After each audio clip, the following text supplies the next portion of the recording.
আমরাও করবো, কেউ শুনতে পারেন না। মূল বক্তব্যে যাই, যেটা হলো আমার গাড়ি ঢাকা শহর যে গাড়িগুলো নিয়ে আমরা আজকে এই জামায়াত করতেছি, সেটা হলো আমাদের একই ব্যাটারি গাড়ি। বড় ছেলে খাবে, ছোট ছেলে খাবে, তা হবে না। কেননা আমাদের বক্তারা বলে গেছে আয় করে সব দিয়েছে, আয় করে ঢাকা লেখা, ওরেও ঢাকা লেখা, কোনোটাই ঢাকা ব্যতীত না। আমরা অন্যরা চাই না, আমরা চাই টাকা গাড়ি টাকাতে চলবে।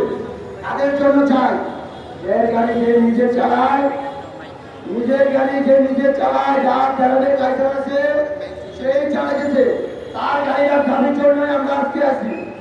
আমাদের গাড়িগুলো আজকে